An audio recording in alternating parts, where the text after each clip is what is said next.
ఓం కేశవాయ నమః, ఓం నారాయణాయ నమః, ఓం మాధవాయ నమః, ఓం గోవిందాయ నమః, ఓం విష్ణవే నమః. అయ్యా, ఇక బియ్యం కొళ్ళు ఇద్దరు తాంబూలాలు మార్చుకోండి.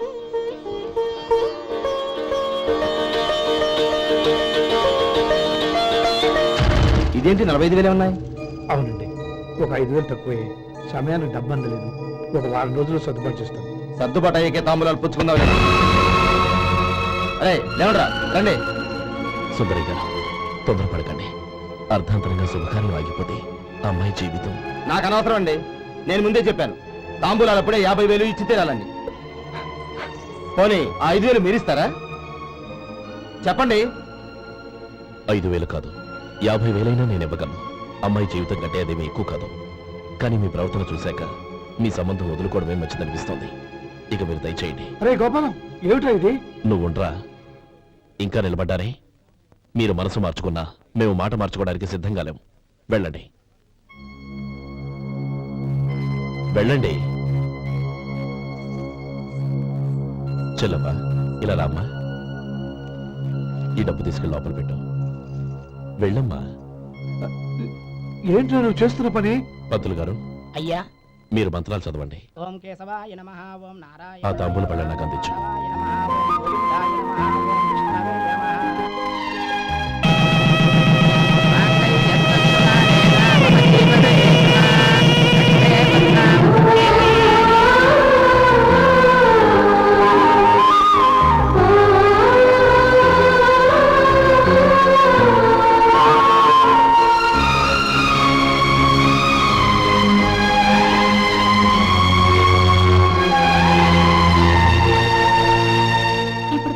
లోపలికి రండి.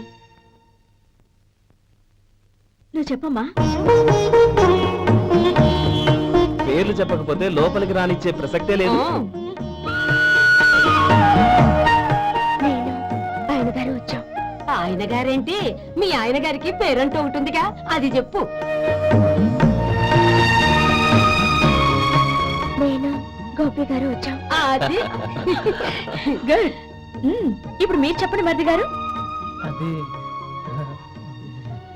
అదేంట్రా ఆడపిల్లలు అలా సిగ్గుపడతావు? తను చెప్పలేదు, చెప్పరా. నేను తను వచ్చాం. ఏమ్మా, నీ పేరు తనా?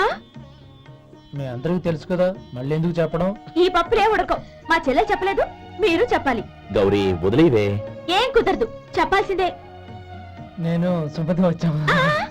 ఆగండి ఆగండి, పళ్ళెంలో డబ్బులేసి వెళ్ళండి. ఇదిగా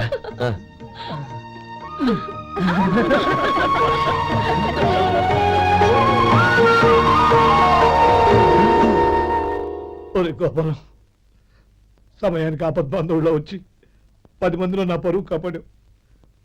నీ తమ్ముడికి ఎన్నో గొప్ప సంబంధాలు వస్తున్నా నా కూతుర్ని నీ ఇంటి కోడలుగా చేసుకుని నీ స్నేహితుని ఆదుకున్నావురా. నీ రుణం ఎలా తెచ్చుకోడు?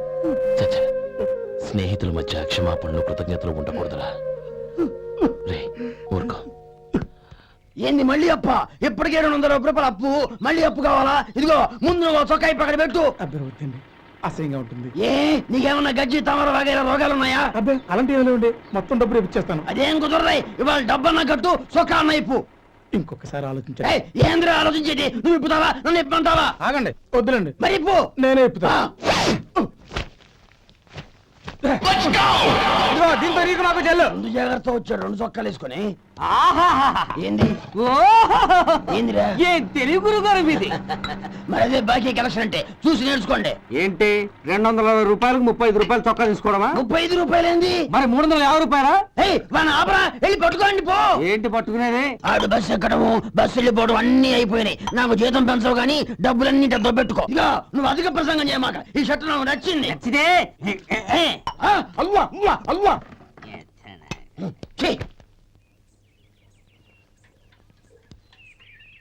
అమ్మా సుమతి, లోపల గొడుగుంది పట్టరమ్మా. అక్క, పెదబాబు గారికి గొడుగు కావాలంట. అక్కడుందమ్మా, తీసుకెళ్ళు. నాకు వేరే పనులు, నువ్వే తీసుకెళ్ళు.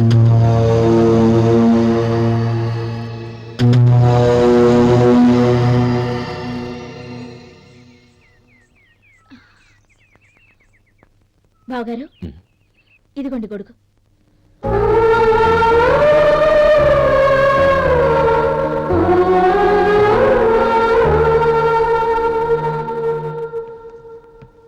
నమస్కారం పెద్ద ఆయన. ఆ. ఇక్కడేం చేస్తున్నారు? ఏం లేదు, మా ఆఖరి తమ్ముడు శేఖరం డాక్టర్ చదవడం పూర్తయింది. ఇంకో వారం రోజుల్లో వస్తున్నాడు. వాడి కోసం హాస్పిటల్ సిద్ధం చేయిస్తున్నాను. ఎంత మంచి మాట చెప్పారండి. పేద జనానికి సేవ చేయటానికి ఈ పల్లెటూరుకు వస్తున్నాడు అన్నమాట. అన్నకు తగ్గ తమ్ముడు. వస్తానండి. మంచిది. అయ్యా, తమరి దయ వల్ల అమ్మాయి పెళ్లి కుదిరింది. అలాగా, మంచిది. వచ్చే నెల 15వ తేదీ ముహూర్తం. ఓహో, తమరి కుటుంబంతో సహా దయచేయాలి. అలాగే. అమ్మా, ఆశీర్వాదం తీసుకుని 10 కాలాల పాటు పిల్లా పాపంతో చల్లగా ఉండమ్మా. మరి మేము వస్తామయ్యా. ఉండండి ఒక్క నిమిషం. అమ్మా సుమతి, దేవుడి దగ్గర ఉన్న కుంకుమని తీసుకురామ్మా. అవును, అబ్బాయి ఏం చేస్తుంటాడు? రైస్ మిల్లులో గుమస్తాగా పనిచేస్తున్నాడండి. ఎవరి మిల్లులో? వెంకయ్య గారి మిల్లులోనండి. ఆహా. అమ్మా సుమతి, కుంకుమేదమ్మా?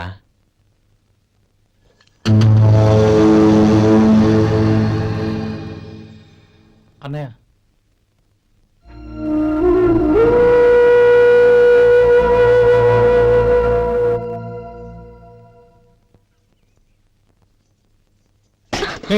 ఏంటిది? వచ్చిన దగ్గర నుంచి చూస్తున్నాను. అన్న ఏం చెప్పినా పట్టించుకోవేంటి? అసలు మా అన్నయ్య గురించి ఏమనుకుంటున్నావు?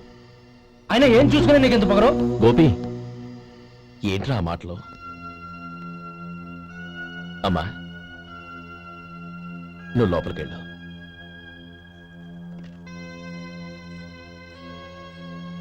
రే గోపి, కొత్త కదరా, ఎందుకలా కంగారు పెడతావు?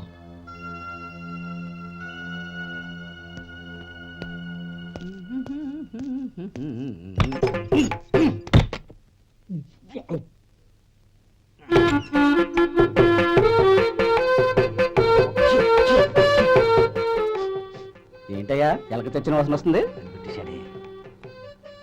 ఎక్కడా?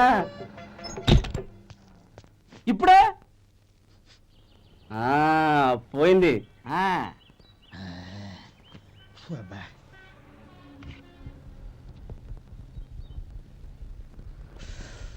ఏమయ్యా, కాలు ఇలా ఊగుతూ ఉంటే టిఫిన్ ఎలా చేసేది? నా కాలు ఊగడానికి నువ్వు టిఫిన్ చేయడానికి ఏంటి సంబంధం? నేనంటుంది నీ కాలు గురించి కాదయ్యా, మరి ఈ కాలు గురించి. ఆ ముక్క ముందే చెప్పొచ్చుగా. ఉడతలో పిగేసిన తాట్యంకలాగా బొచ్చు నువ్వును. ఒరే సొంటి, ఆడి కింద ఒత్తిట్టు. అలాగే.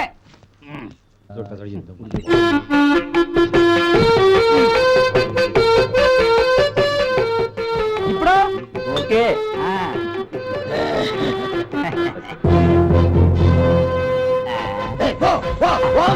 ఎన్నిసార్లు చెప్పాలి నీకు? ఒకసారి ఏదో బుద్ధి లేదు. కడుపు గడ తిన్నావు, గడి తిన్నావా? పో పగిలి పో పో పో పో పో. అబ్బా,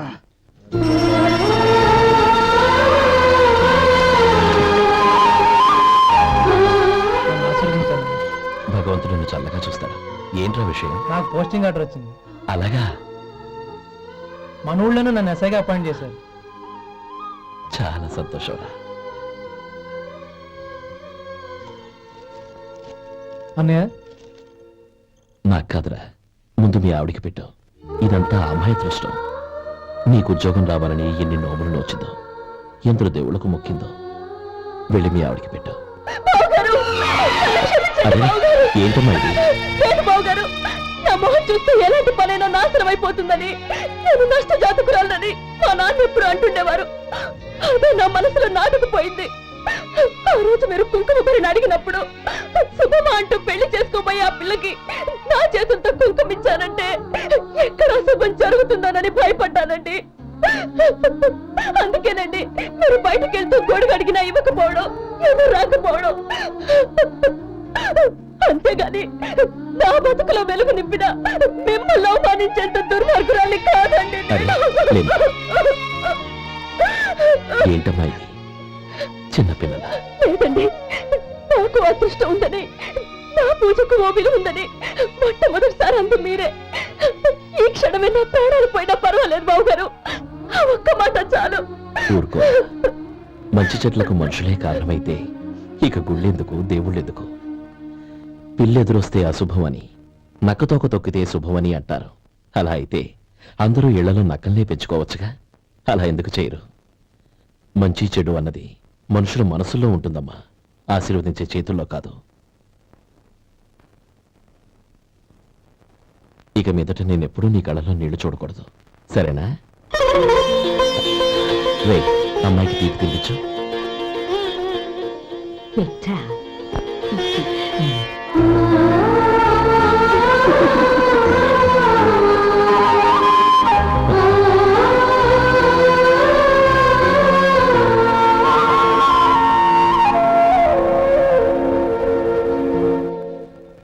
మధు, చిన్నప్పుడు నేను ఒక్కడనే కష్టపడుతున్నానని, నాకు సాయంగా ఉండాలని చదువు అవ్వలేదన్న వంకతో చదువు మానేశావు.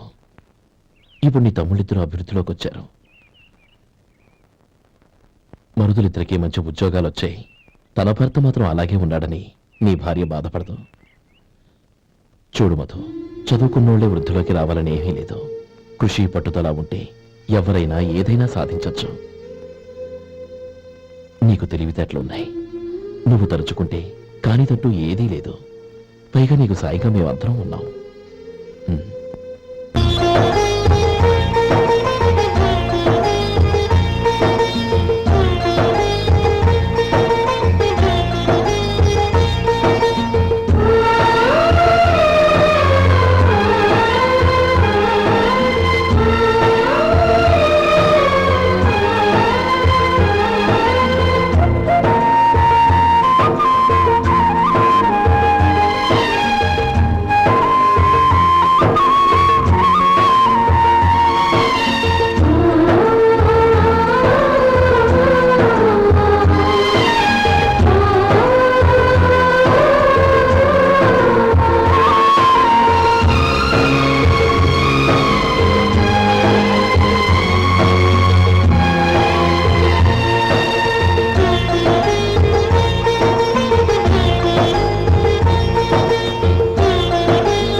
బాబు రా. నమస్కారం అండి. వచ్చే వారి నుంచి 100 పచ్చడి బాటిళ్లు, 100 మసాలా ప్యాకెట్లు ఎక్కువేయండి. అలాగేనండి. మార్కెట్ లో మీ ప్రోడక్ట్స్ కి మంచి పేరు వచ్చింది. చాలా సంతోషం అండి. వస్తానండి. Best of luck.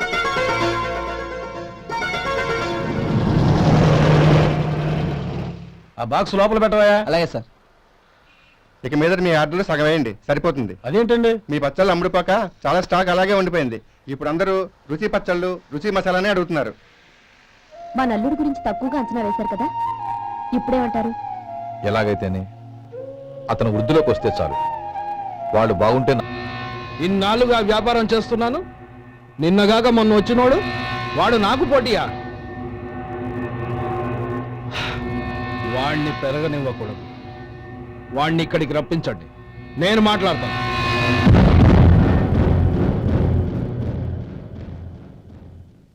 నమస్కారం అండి. రమ్మన్నారంట? నీ పచ్చళ్ళ కంపెనీ మూసేయాలి. నీకెంత కావాలి? 5 లక్షలు ఇస్తాను. చాలా? 5 లక్షలు కాదు, 50 లక్షలు ఇచ్చినా నా కంపెనీ మూయడం జరగదు. బాగా ఆలోచించుకొని చెప్పు. ఈ వ్యాపారంలో పుట్టి పెరిగినోణ్ణి, నాతో పోటీ పడకు. నా చేతి కింద 6000 మంది పనిచేస్తున్నారు. ఆంధ్ర మొత్తం నాకు బ్రాంచులు ఉన్నాయి. నేనే మార్కెటింగ్ చేయలేకపోతున్నాను. ఆఫ్టర్ ఆల్ ఒక కుటీర పరిశ్రమలా పెట్టుకొని నువ్వెలా మార్కెటింగ్ చేయగలవు? 6000 మంది వర్కర్స్ని పెట్టుకుని ఆంధ్ర మొత్తం బ్రాంచీలున్న మీరే నా కంపెనీ చూసి భయపడుతున్నారంటే నా సరుకులో నాణ్యత ఉందనేగా. ఆ నాణ్యత ఉన్నంత వరకు నాకెవరూ పోటీ కాదు. ఈ ప్రపంచంలో నేను ఎక్కడైనా మార్కెట్ చేయగలను. వస్తాను.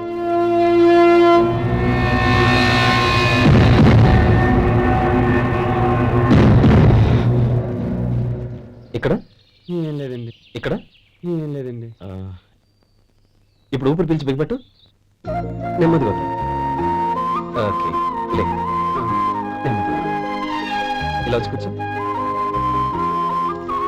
ఏం లేదు, మామూలు కడుపు నొప్పే. ఈ టాబ్లెట్స్ 3 రోజులు వాడు. ఎలా వాడాలో ఇందులో రాశాను. Token number 29. ఏమన్నారయ్యా? టౌన్ డాక్టర్ భయపెట్టేశాడు ఆపరేషన్ అది ఇదని. కానీ ఈ డాక్టర్ బాబు ఏమీ లేదని చెప్పాడు. అలాగా? ఈ బాబు 10 కాలాల పాటు చల్లగా ఉండాల. రేసొంటే వస్తున్నాయి. రే, భగవంతుడి దయ వల్ల తమ్ముడు హస్తవాసి మంచిదని అప్పుడే పేరొచ్చిందిరా. తమ్ముడిని దగ్గరుండి జాగ్రత్తగా చూసుకో. పని హడావుల్లో పడి వేళకి భోంచేయడము. అబ్బే అదే లేదన్నయ్యా. 1 గంటకల్లా పేషెంట్ కట్టు, భోజనం పెట్టు. అది అలా జాగ్రత్తగా చూసుకో. నేను చూసుకుంటాను కదన్నయ్యా, నువ్వు వెళ్ళు. ఆహా.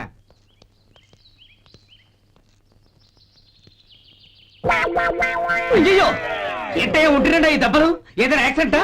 అదేం కాదండి, మరి గోరు కొరికినందుకు ఎలక్ట్రిక్ స్తంభాన్ని కట్టేసి ఇలా రక్తం వచ్చేలా కొట్టారండి. ఊరు కొరికినందుకు ఎలక్ట్రిక్ స్తంభాన్ని కట్టేసి ఇంతలా కొడతారా? వాళ్ళతో మనుషులా రాక్షసులా? చాలా థ్యాంక్స్ అండి, కనీసం మీరైనా అర్థం చేసుకున్నారు. వాళ్ళు అర్థం చేసుకోలేదండి.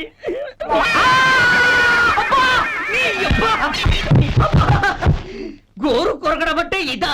నిన్ను కొట్టడం కాదురా, నిలువురా నరికేయాలి. అబ్బా సెప్టిక్ అవుతుందో ఏమిటో. మన 2 ఊర్ల పొలిమేరలో ఉన్న ఈ మల్లికార్జున స్వామి వారి దేవాలయం జీర్ణదశలో ఉందన్న విషయం మీ అందరికీ తెలుసు. ఇన్నాళ్ళు మీ ఊరు వాళ్ళు పట్టించుకుంటారని మా ఊరి వాళ్ళు, మా ఊరి వాళ్ళు పట్టించుకుంటారని మీ ఊరి వాళ్ళు దీన్ని ఇలా వదిలేశారు. ఈ గుడి మీ ఊరికి ఎంత ముఖ్యమో మా ఊరికి అంతే ముఖ్యం. కాబట్టి మన ఇరు గ్రామ ప్రజలు కలిసి దాన్ని బాగు చేయించి కుంభాభిషేకం చేయించాలనే సదుద్దేశంతో ఒక కమిటీని ఏర్పాటు చేశాం.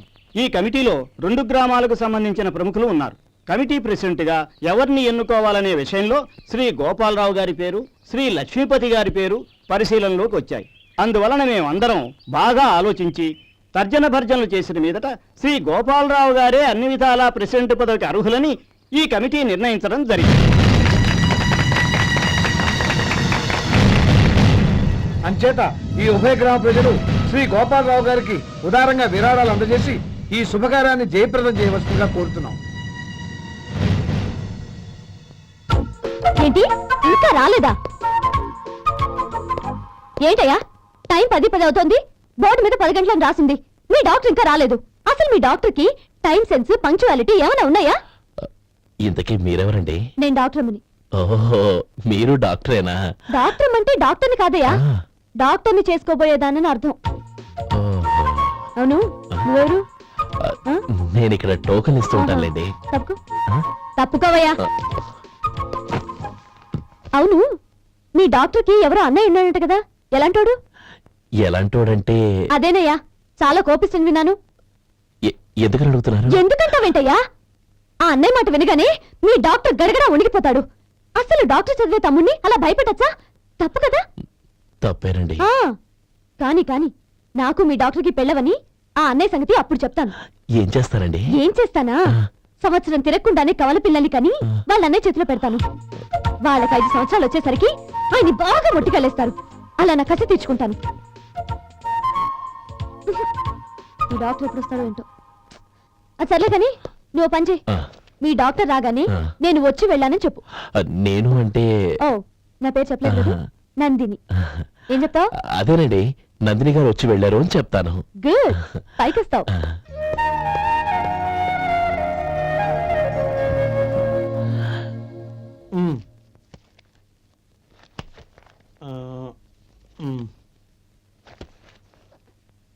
దీంతో మొత్తం 4,98,200 అయ్యాయి. పోతే నువ్వు ఇచ్చినంత ఇవ్వలేకపోయినా ఈ దైవకార్యానికి నా వంతు చందా 1800. దీంతో మొత్తం 5 లక్షలు పూర్తయ్యాయి. సరేరా, నేను ఈ డబ్బు తీసుకుని పట్నం వెళ్ళి బ్యాంక్ లో వేసి వస్తాను. అలాగే, నేను నీతో వద్దాం అనుకున్నాను రా, అనుకోకుండా సాయంత్రం ఇన్స్పెక్షన్ వచ్చింది. పర్వాలేదులే, వెళ్ళొస్తాను.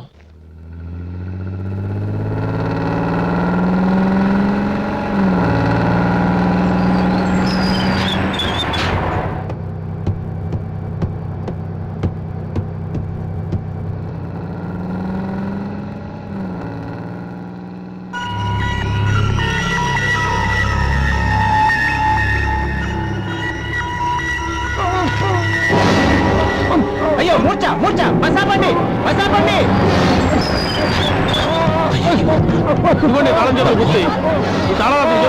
వీటి వల్ల ప్రయోజనం లేదు. 4 ఖర్చుకోకుండా పళ్ళ మధ్య పెట్టడానికి గట్టిగా ఏదైనా ఉంటే ఇవ్వండి.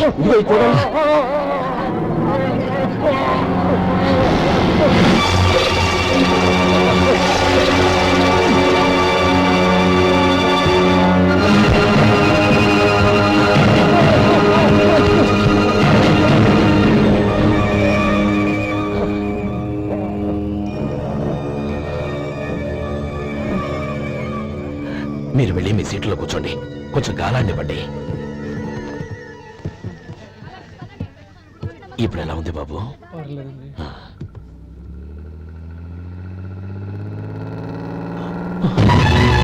అయ్యో, నా బ్యాగ్ ఎవరైనా చూసారా? అందులో 5 లక్షలు ఉన్నాయి. నా బ్యాగ్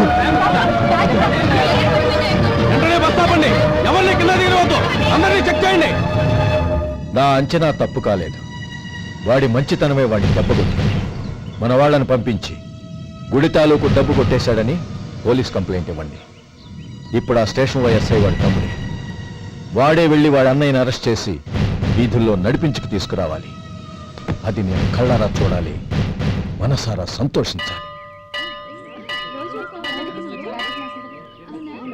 అయ్యా గోపాలం గారు, గోపాలం గారు, మీరు దేవస్థానం సొమ్ము దొంగిలించారని ఎవరో పోలీస్ కంప్లైంట్ ఇచ్చారంట. మిమ్మల్ని అరెస్ట్ చేయడానికి మీ తమ్ముడు గారు వస్తున్నారు.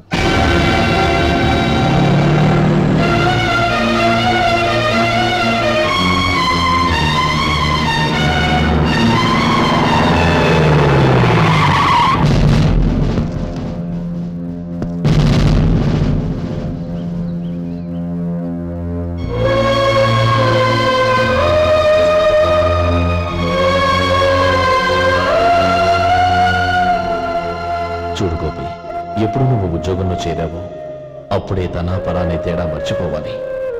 నేరం చేసిన వాడు నీ తమ్ముడైనా అన్నైనా సరే శిక్షించాల్సిన బాధ్యత నీది. అదే నువ్వు నీ ఉద్యోగానికి ఇచ్చే గౌరవం.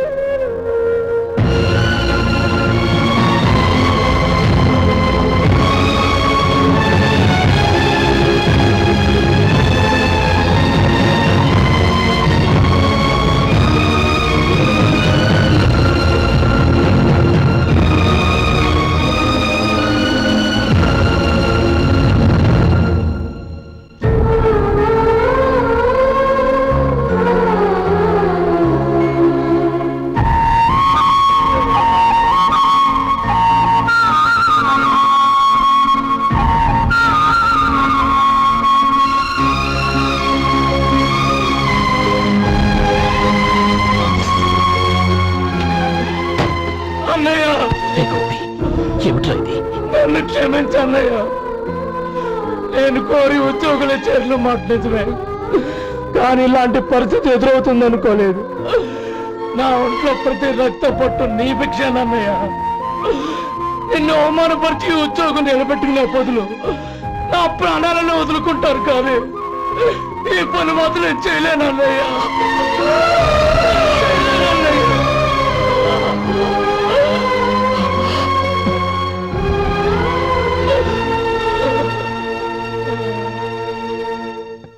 ఏరా, ఇన్నేళ్లు కష్టపడి సంపాదించిన ఉద్యోగానికి రాజీనామా చేస్తావా? కనీసం నీ పెళ్ళాం ఏమనుకుంటుందోనని ఆలోచించావా? ఇందులో అనుకోవడానికి ఏముంది మామగారు? ఎండనక వాననక కష్టపడి ఓ తండ్రి కంటే ఎక్కువగా ఈయన్ని పెంచి పెద్ద చేశారు బావగారు. అలాంటి దేవుణ్ణి అరెస్ట్ చేసే ఆ ఉద్యోగం ఈయనకు అవసరం లేదు. బాగుంది. అన్నకు తగ్గ తమ్ముడు, తమ్ముడికి తగ్గ పెళ్ళాం. సరే, మీ ఇష్టం. నానమ్మ, అన్నయ్యడి. నమస్కారం అండి. ఓ, నువ్వా? రా కూర్చో. పర్వాలేదండి. ఏంటి ఇలా వచ్చావు? ఆ రోజు నా కంపెనీని మూసేయమన్నారు. ఇప్పుడు నేను మూసేయడానికి సిద్ధంగా ఉన్నాను. దానికి ప్రతిఫలంగా నాకు 5 లక్షలు కావాలి. అలాగే, నీకు కావాల్సిన 5 లక్షలు నేను ఇస్తాను. చాలా థ్యాంక్స్ అండి. కానీ మీరు మీ కంపెనీని మూసేయక్కర్లేదు. సార్, అవును మిస్టర్ మధు, మీ అన్నగారికి జరిగిన అన్యాయం గురించి తెలుసుకున్నాను. మీ కుటుంబం గురించి కూడా విన్నాను. సహజంగా అందరూ ఐకమత్యానికి ఉదాహరణ రామలక్ష్మణులు అంటారు. కానీ ఆ రామలక్ష్మణులు ఎలా ఉంటారనేది పుస్తకాల్లో చదవడం తప్ప ఎవ్వరూ చూడలేదు. మీ అన్నదమ్ములను చూస్తే ఆ రామలక్ష్మణులు ఇలాగే ఉండేవారేమో అనిపిస్తుంది. అలాంటి కుటుంబానికి ఇలాంటి ఇబ్బంది రావడం నిజంగా దురదృష్టం. రామునికి హనుమంతుల్లా కాకపోయినా ఏదో ఉడతాభక్తిగా నా వల్ల వీలైన సహాయం ఈ 5 లక్షలు తీసుకో. మీ కంపెనీ పేరు మీదే అన్ని సరుకులు తయారు చేయండి. నేను వాటిని ప్రపంచమంతా మార్కెటింగ్ చేస్తాను. సార్, మీ రుణం ఉంచుకోను, తొందరలోనే తీర్చేస్తాను. స్నేహితుల మధ్య రుణాలేంటి మధు? We are friends.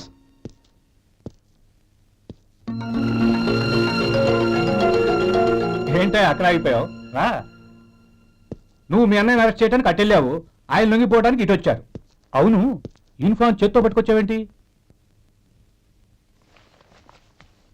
సార్ నేను రే, ఈ మాత్రం దానికే బెదిరిపోయి ఉద్యోగం వదులుకుంటావా? నువ్వు ఇలాంటివి ఎన్నో సమర్థవంతంగా ఎదుర్కోవాలి. నిన్ను నేను ఎస్పీగా చూడాలి. అది కాదన్నయ్య. ఇంకేం మాట్లాడకు. ఇన్స్పెక్టర్ గారు, నన్ను లాకప్లో పెట్టండి. ఆగండి సార్, ఆ డబ్బు ఎక్కడికి పోలేదు. నేనే తీసి జాగ్రత్త చేశాను. ఈ విషయం అన్నయ్యకి తెలియక బ్యాగులో డబ్బు కనబడకపోవడంతో అది పోయిందనుకున్నాడు. నేను పట్నం నుంచి వచ్చేసరికి జరిగిన గొడవంతా తెలిసింది. రే మధు, జరిగిన దానికి నన్ను క్షమించనయ్యా. ఇంటికి వెళ్ళాక అన్ని వివరంగా చెప్తాను. సార్, ఇదిగోండి 5 లక్షలు. ఇది కమిటీ వాళ్ళకి అప్పగించి ఈ కేసు కొట్టేయండి సార్. భలే వాడివయ్యా, తీసినప్పుడు ఒక మాట ఆయనతో చెప్పుండొచ్చుగా. అనవసరంగా పెద్ద స్టేషన్ వరకు రప్పించావు. Sorry sir. అన్నయ్య, మీరు ఇంటికి వెళ్ళండి. నేను లెక్క అప్ప చెప్పేసి వస్తానండి. అలాగే. ఎలా దెబ్బ కొట్టాలన్నా కుదరటం లేదు. అయినా వీళ్ళకు ఉన్న పళ్ళంగా 5 లక్షలు ఎలా వచ్చాయి? అదే బావా, నాకు అర్థం కావటం లేదు. నీకు అర్థమైతే ఆశ్చర్యపడాలి కానీ అర్థం కాకపోతే ఆశ్చర్యం ఏముంది? Useless fellow.